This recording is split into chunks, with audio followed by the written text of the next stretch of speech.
ಸುರಪುರ ಮಾರ್ಗದ ಬೆಟ್ಟದ ಏರಿನಲ್ಲಿ KKRTC bus ಸ್ಥಗಿತ, ಪ್ರಯಾಣಿಕರಿಗೆ ಸಂಕಷ್ಟ.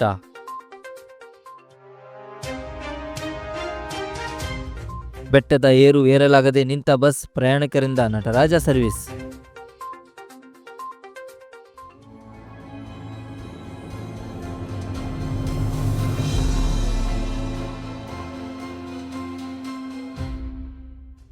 ಕನ್ನಡ ಟುಡೇ ನ್ಯೂಸ್ಗೆ ಸ್ವಾಗತ. ನಾನು ರಾಹುಲ್ ಸುಕ್ತೇಕರ್.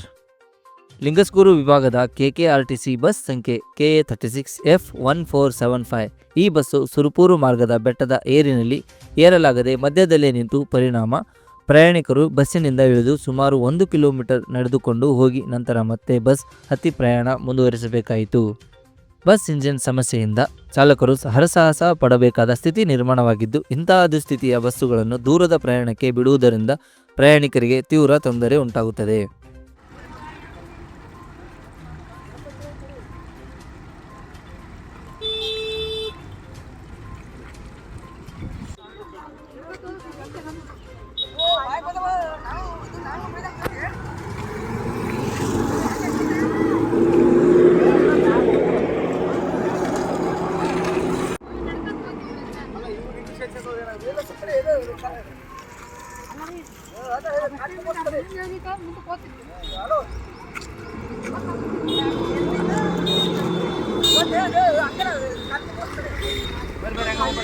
ಸಂಬಂಧಪಟ್ಟ ಅಧಿಕಾರಿಗಳು ಎಲ್ಲ ಬಸ್ಸುಗಳ ತಾಂತ್ರಿಕ ಸ್ಥಿತಿಯನ್ನು ಸಮಗ್ರವಾಗಿ ಪರಿಶೀಲಿಸಬೇಕೆಂದು ಸಾರ್ವಜನಿಕರು ಆಗ್ರಹಿಸಿದರು.